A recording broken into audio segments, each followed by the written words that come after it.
We are back at Holeacre Wood, which of course is where we have this extraordinary beaver enclosure, which of course has no beavers in it at the moment because they escaped and they haven't been heard of since. But we are here to try and do something about that, because we can get beavers back, but there are certain things that we've got to do to this enclosure in order to make sure that the beavers don't escape again. And we've got a few implements here to help with the job. But first of all, I want to introduce Rob and Izzy, who have joined the Mapperton Wildlands volunteering team and are very valued members of our Mapperton community. So thank you both. Now, we've had a list of things, Claire, that we've needed to do in the enclosure, many of which have been done. What are some of the things that have been done so far? So we've obviously had to clear more fallen trees off the fence. Yeah. But more importantly, we had a specification to start off with when we first applied for our licence. But obviously since then we've had a couple of escapes. So Natural England came back to us with an even longer list, and I think he came down here before and we'd already put some gates down by the lower grill there. Yeah, so this has all been completely reinforced. This is where the beavers have escaped from. Yeah. And the reason they've escaped in the past is because torrential water coming down when we have a storm event brings logs and big stones, and it's broken through the grill at the bottom there. But now we think that won't happen because of all the reinforcements. I mean, that looks pretty fortified. Yeah. So we've done a lot of the things that we need to do, but there is one big thing left that we still need to do. And for that, we're going to walk this way and go have a look.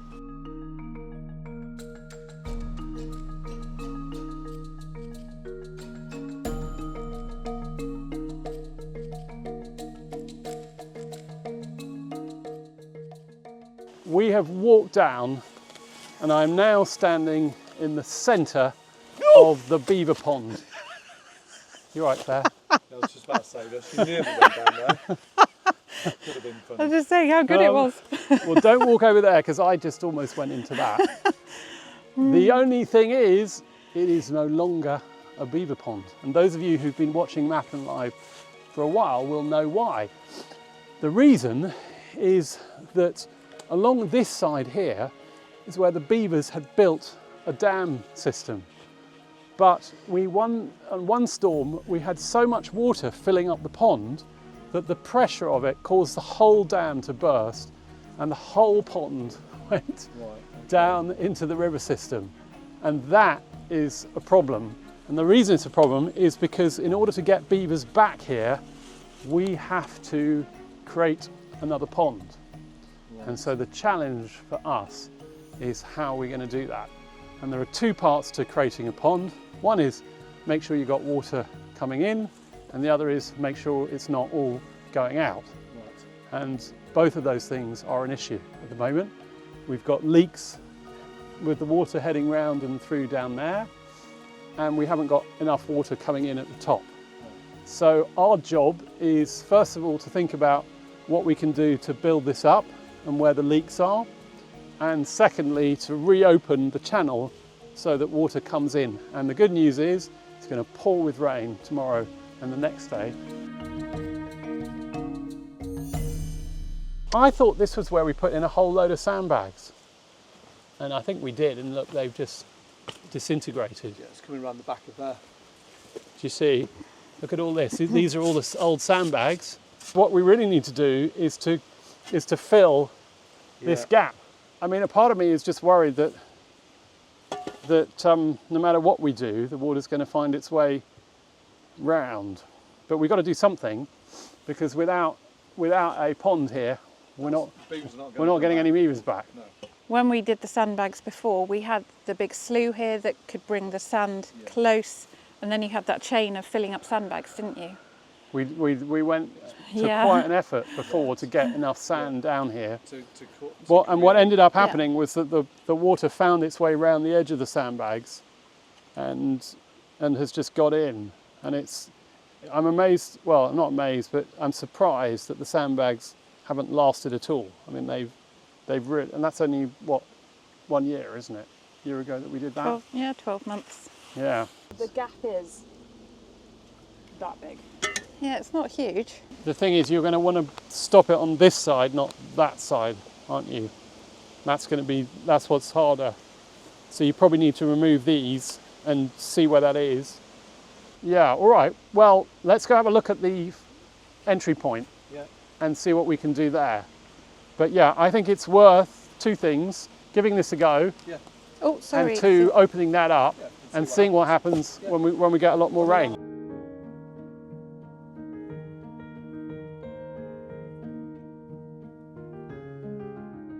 Right, so we've looked at the problem of water coming out of the pond. Now we've got to look at how we get more water into the pond. And what you can see is that the stream runs up behind us, down the valley, and gets to this point here. And this is a V, or rather a Y. Some of the water goes that way. Some of the water goes through this channel into the pond. And obviously we've been blocking this in order to reduce the flow. But I think we now want to do the opposite, which is to actually start to take out some of these, Claire's just gone for it, take out some of these logs so that we can unblock this and get more water coming into here. And that way we can see how well it fills as it is, which will be interesting. Right, now we're at the spade, and that's a log, isn't it? There's one more log there. That's a very rotten log. It did well though, didn't it? It's worked well. It's Look out!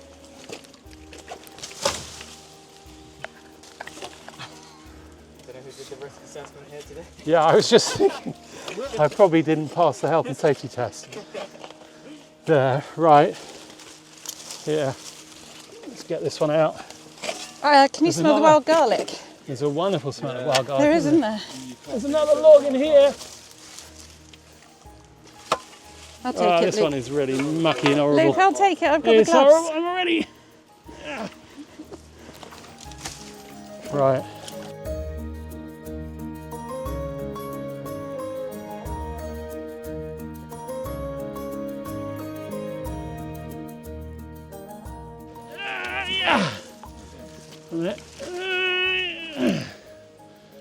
Yeah. Something like that. Well, I mean, Might help. It's all going to just help, isn't it? It is going to divert whatever water's coming down here to there. Right. Very good. There we go. Look at that. Well, I think that might be just about it for today. It's to give us an idea, isn't it? Yeah, it kicks it off, and then next week we come back and do a bit more. Do a site visit. And perhaps I'll remember some gloves.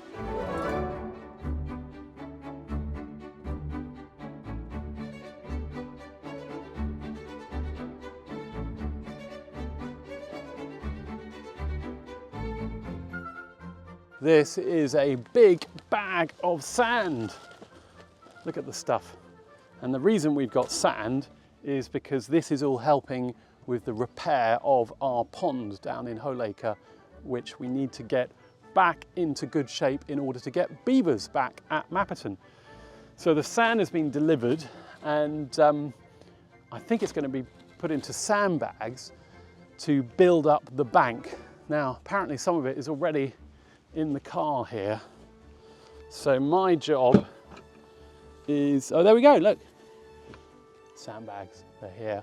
We're gonna drive down to Holeacre, take the sandbags and see if we can help out with fixing this pond.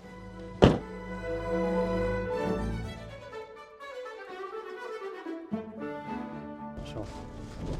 Now this is Coltley Track, which is one of the steepest parts on the estate, but it's all in pretty good shape. One of the worries we have here is we get so much rain that it washes the track away.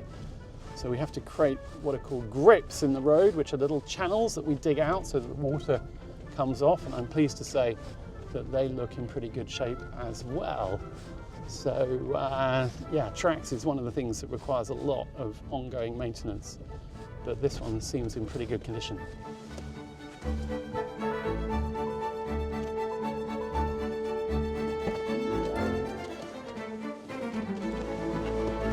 Right, we're here at Holeacre, and I'm pleased to see there are other vehicles already, which means probably some sandbags have been brought.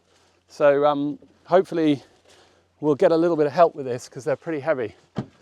And I can see Mark and Rob, and we've got Izzy up there.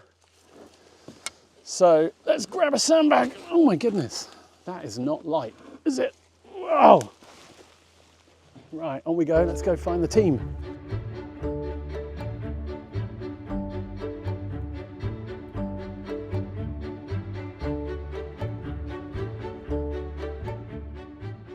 So the plan is to get all the sandbags in from this side, because it's the sandbags that we're going to use to block up the hole in the bank on this side.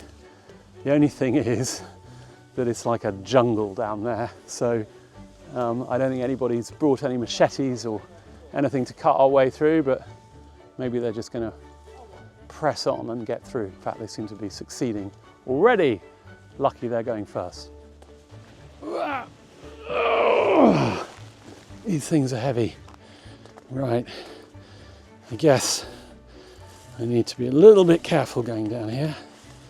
But it's definitely easier than the other side, though this bit looks quite challenging. Oh my goodness. I remember doing this last time. So somebody brings the sandbags down to here, puts them on the log, and then they get picked up. Right, we're coming. Izzy. The joys of is volunteering stuck. at Mapperton. Izzy, what happened? Right, Do you want a hand? Here, come on. I'm coming to rescue you. Mark and I have just... You just left Izzy. Yeah. They're really, Oh, she's gone. that's not very gentlemanly, is it? Izzy, watch out for your boot. 'Cause you... Wow, Chris is loving this. No. Yeah, out of the boot. Right, I'll recover the boot. Keep your sock dry. Is your other boot all right? Out of the boot. Is your... I just don't want to fall in. Okay, no, it's all right. I'll if you well, hold on a second. Hold on. We can do this. We can do this. That boot. Ah. There we go. It's a nice boot. Where'd it come from? It's fully caked. Good news. At Mapperton, outside the estate office, Okay, is a boot it's just there, washer. isn't it? So you just... Come on, get it. Oh God! I'm going. This really Well, is we'll just carry on. dangerous work. Yeah. Right. The thing is, I was so overly cautious the whole way here. Yeah. And I was like, no, you're not getting anywhere, just make some commitments. And then I did. We've got water coming down the bottom here. Yeah. There's a decent flow. What's the plan? The plan is to just open we that have a out plan? a little bit more Yeah? and then seal where you can visibly see the hole that's coming through. Do we need to seal on both sides? Quite hard to get under there, isn't it, where it is? Yeah. So, I think more a question of try to seal this hole here. yeah. I mean, we have sealed that hole in the past. Yeah. That's my only worry. And it Well- hasn't. But you've done some work here, haven't you? So this is all greatly improved Yeah. since We are. last time. It's just yeah. that it's finding its way underneath, Yeah. isn't it? Yeah. So it's just about maybe trying from that end. Yeah. Trying from that end and this end. Yeah. So sandbags here, sandbags there. Yeah. That's the plan. Yeah. Okay. Let's That's get it. going.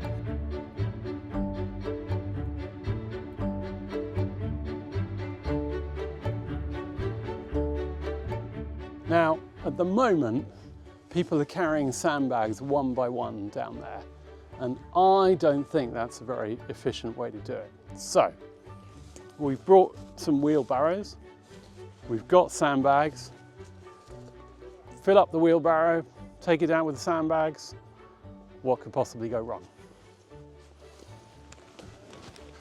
Now, 1, 2. Now, very sensibly, because he is a very sensible man, Rob suggested that we shouldn't do more than 2 sandbags. But to me, if we're only doing 2, you might as well walk it, given the hassle. So I'm going to push the envelope and go for 3. Now, each of these sandbags, I reckon 20 kilograms, 60 kilograms, 160 pounds in American money. Anyway, let's give it a go. Now the question is, forwards or backwards? It's pretty heavy. This is pretty heavy going flat. So the question is, what happens? I reckon I can use it. It's got brakes, you see, which is a little bit like, I mean, when I say brakes, it's got feet. So that's like, they're acting like brakes as I go down. This is very cool. Very cool. You see, I can just control the speed at which the whole thing goes down the hill. And it actually works really well. So, oh dear, it's getting a bit steeper here. But look at this. Yeah, as long as I dig in with my brakes. Oh no! Oh, ah!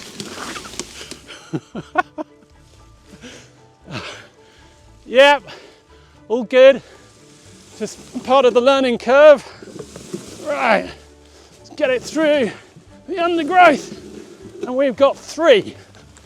We are doing 3 at once, which is pretty good. Is he impressed? Well, I don't know what happens here. I can get through a bit. Look at that. Look at that. 3 in one go. Boom. Boom. Oh, well, that one didn't go, but it's still pretty good.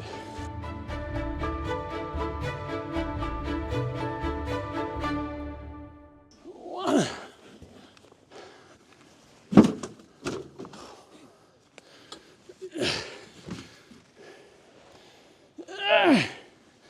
2. 3. Right. Bit faster. What do you think? No, I think I got it sussed. So, dig in on the brakes. Oh, it's sliding to the left. I gotta angle my barrow this way. No, just don't go. Ah! Ah! Okay, that is the dodgy bit. But it gets me down. And then I just gotta plough through the undergrowth. And here we go, another 3. Look There's at this. a lot. Fabulous. That flow has slowed down a lot. Yeah, we've got a bit of a plan. What's the new plan then, Rob? No, it's the same plan, but we're building this up with clay. Yeah. We're going to put some of the logs on top of that, and then sandbags, and then probably do the same on the other side. Right. Okay. But as you can see, because we're digging out here, it's creating a pool already. It's amazing how quickly it fills, isn't it? Yeah. Look at that. And that's clay, is it, you've got there? Yeah.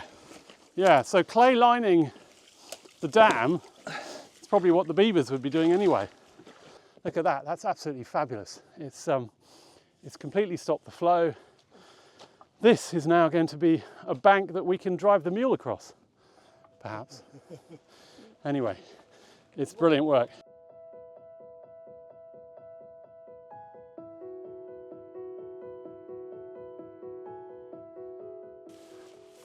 Well, it's 2 weeks later and I'm back at Holeacre Wood and I'm here to see whether all the hard work has resulted in the pool, the pond, filling up a bit, because that is the aim. But as I'm walking along, I'm noticing trees fallen down, all sorts of things have been happening in the meantime. This is quite a change because you can see the stream. First of all, there's a lot more water coming down the stream. We've had a really wet few days, and that is, even though it's not a river, it's still a lot of water. So that will be filling up whatever's going on through here. Let's go have a look. I'm making my way through the Mapperton jungle and having a look to see what is going on here, because there is definitely a change. And the change is that we now have a pool with water. Now, Chris, how deep do we think this is? Do either of us want to get in? Do you want to dare me to go across here? Yeah, go on then. I mean, this really won't be fun. Oh my God! That's not solid. At least we're not in Australia where you step on a log and it turns out to be a crocodile. So yeah, you know what? I mean, there's water. It's being held back. I can see that it's going over the top of the sandbags there, which of course is what you'd expect. But it means that the bank is working. And hopefully it is working sufficiently that when the beavers get here, they've got somewhere to jump around, hide out, and then very quickly they'll turn their attention to that and say, right, we want a bigger bank, so we get a bigger pond, and then it'll be over to them to do the rest of the work. Because to be honest with you, we're pretty fed up of lugging sandbags here. Anyway, as far as I'm concerned, this is looking like job done. Now it's over to the beavers.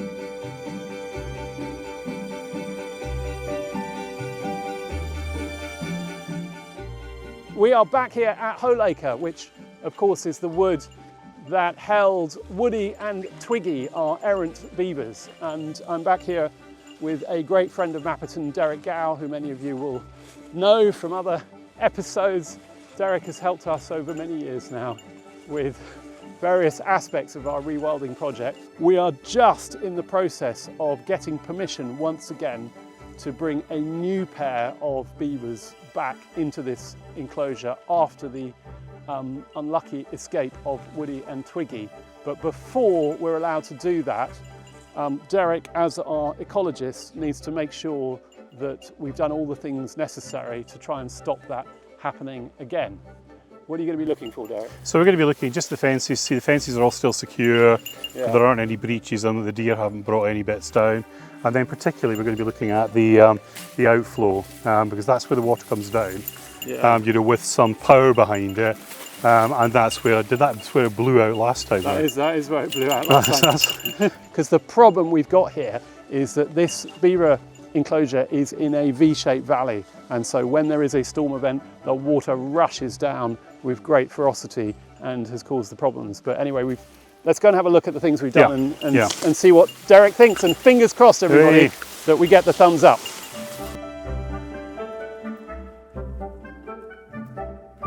So Derek, one of the things that you suggested to us last time was to try and create some leaky dams, some sort of beaver analogue dams, so that we slow the flow as it comes down. And so we've done that in 2 or 3 different areas. You can see there's one further up there. There's tree trunks that we've cut to cross the river, and then here we've really sort of built it up a bit. And now we've got this sluice, which gives us an ability to try and control the flow into there. So were these in when you had the beavers in first? No. And how long have these been in? I think since about April, May time. Right, so they've stood the rain So, without much alteration at and all. they've having been in here earlier this week and previously, they've really sort of taken the force out of the water coming downstream. Yeah, that's absolutely what they'll do. So actually you can see behind that even now, see the aggregation of leaves and things? Yeah. So there's your fresh stuff, just backing up on it. And I have to say, the other thing that was smart in your design whether it was intentional or not. I'm sure it was intentional, Luke, because you're a bright bunch of people here. Is it, see how you've done your 45-degree angle in it? Yeah. So once your Yeah, leaves completely. build up on there, that was your thinking, was it? Yeah. No, it wasn't mine. Well, anyway, the point is that however it's been done, it's a good idea because that soft stuff like putty fills that stuff, water comes up and it goes over as a wave. Right. So if you put it in like that Yeah. and weave the stuff through, which many people do, Yeah. it hits it and it's like a wall like that, and eventually the water will just burst it straight Burst it through. through. Whereas that, you know, that should last a lot longer. And the point of that is that what you're also doing is giving the beavers anchors. Yep. Yeah. So they should, when they come again, I mean, there's a lot of just And looking some, through here. some more fresh deadwood because it happened to be directly underneath the fallen branch as well. Yeah, We've got an example right here, haven't we, Yeah. of a beech that the beavers have ring barked. Yeah. The tree is dying. yeah. The branch has come off, and it's going to go into the stream Yeah, at yeah, some the whole point and thing's do gonna go, exactly what yeah. we're talking about Yeah. naturally as a result of what the beavers have done.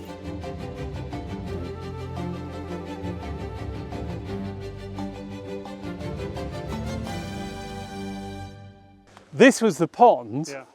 I don't know if you remember how it was, but when we released the beavers, there wasn't much more water than there is now. But they Yeah. built up this bank, Yeah, and it became the water covered the whole area, yeah, and the lodge was somewhere in the back there. yeah. And then we had the storm event, and the whole bank burst. Yeah. We lost all the water. Yeah. So the big bit of engineering that we would much rather the beavers had done has Yeah. been a team of volunteers Yeah, building this bank back up, yeah. so that at least at the time of their release, there's enough water for them to feel safe. And that's more than enough water. But Do here, that, Willow. we've got about that in Yeah. here. What you want to do that, Willow, is bring it along here, just chuck it over all this. Yeah. You know, even if you cover the water, all you want is enough for Sheen and Co to slide the beavers into it, Yep. and then basically they can sort themselves out. The void is there. I mean, even underneath there, under the bramble and stuff there, they'll go and lie in there. So basically, you've covered the whole thing with willow. So they have to go in, think about it, mosey round. So they will do something you can't. That's just it. I mean, these sorts of leaks, I mean, really difficult to do anything about. But the beavers will sort it. Well, Hopefully. exactly. So some of this, obviously, you can see the water actually flowing just in here. Yeah. It's just getting in and under. We've put it in sandbag after sandbag. The Hessian Yeah. has come away, so the Disintegrated. sand is now coming away. This is not going to last. But anyway, Derek, the good news is that from your point of view, what we've done here has been a success. It's provided enough water to give the beavers cover. They're going to be secure when they get in here. So how many of those things did you put up there? How many woody debris dams have you put up there? We probably constructed ourselves 2. Right. And then at the beginning of the year we had quite a few storms and our trees just fell like matchsticks. So Right. they were sort of strategically chainsawed up to then Go fall in into as well. the stream. Right, okay. I think you'll find that if that stood that rain that we've had in the last wee while, Yeah. because that must have been a bit frisky, I think you'll find that those in their own right will start to break the water. Now, if the beavers do dam on them, then that will break the water even more. And so what the impact of that slowing should mean that this is a much more tenable prospect than the whole thing just coming horsing down and hitting one beaver dam. No problem. Well, we know that when they were here, when Woody and Twiggy were here last time, they had full control of this site. They built up the dam on this side. Yeah. It was deep water. They were comfortable in their lodge. For whatever reason, they saw an opportunity once the grill was broken, and they took it. But there was nothing wrong with their habitat. There was no shortage of food. There was no. No, so I mean, and the beavers were in good Yeah. nick. So I mean, at the end of the day, you know, everything you see. I mean, the watercress is food. The you know, all the greater all the pendulous sedge you see is food. The horsetails are food. The bits of bramble are food. And what will happen is, as the big trees come down, it will then switch to more of this kind of vegetation and more small trees. So they just have a different kind of food.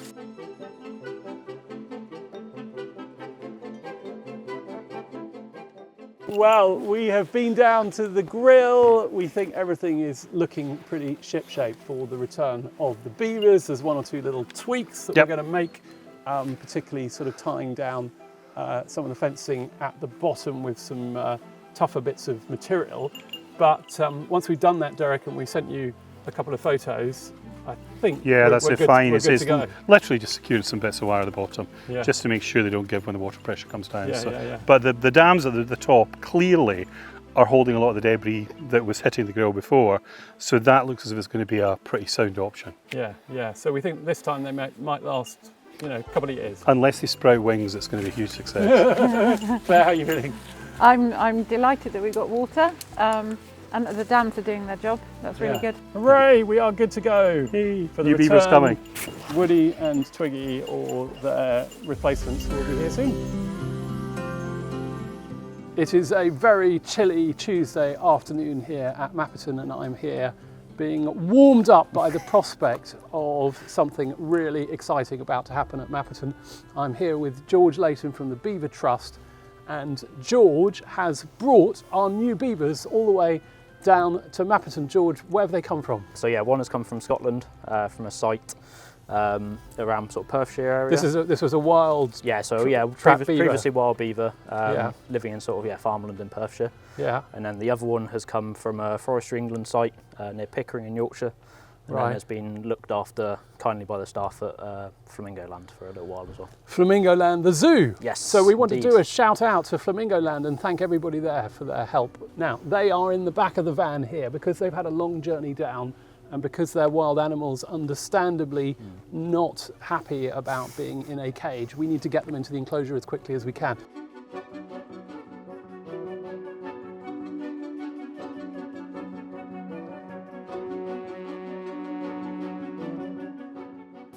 Now, do we think they're roughly the same age? Yeah, so they're both sub-adults. So they're both around sort of 15, 16 kilos currently. Same size. Yeah, very, very similar in size.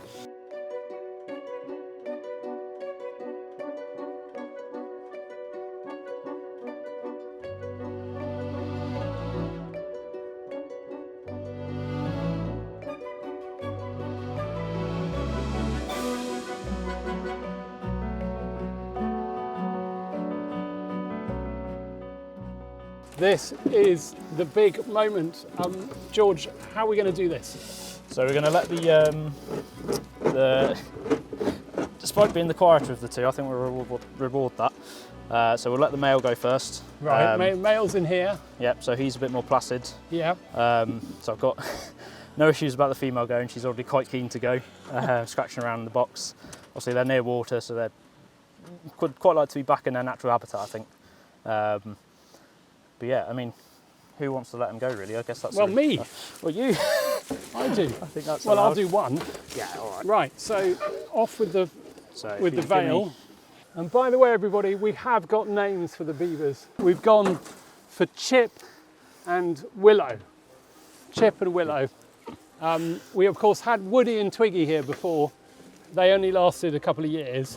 We're hoping that Chip and Willow spend much longer here. Right, here we go. Ready?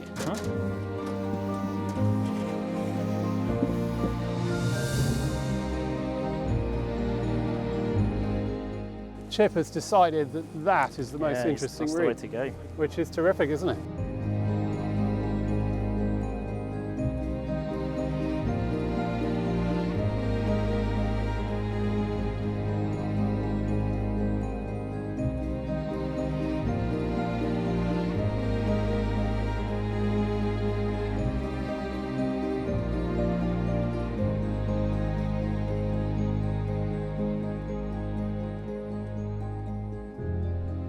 We're all absolutely all done and released, yeah. mesmerised though. I mean, there's something rather moving about seeing these animals coming back into somewhere like this, which looks I as can though only imagine having these guys back must be oh, it's very, absolutely, very lovely. it's but- absolutely brilliant.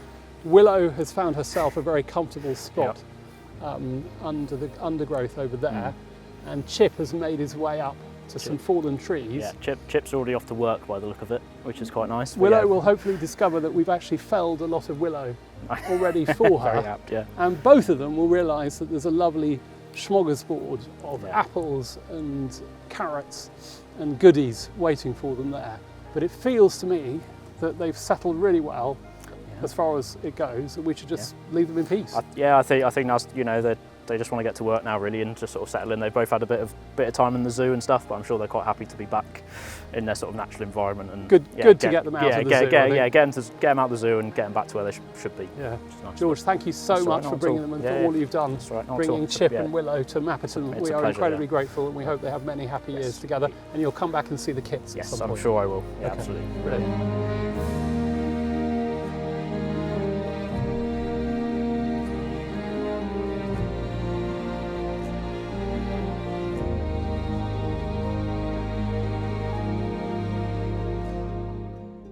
So this was a very successful release. We've got Willow, who is rummaging her way around the pond. She's been exploring the dam that we built, thinking I can do much better.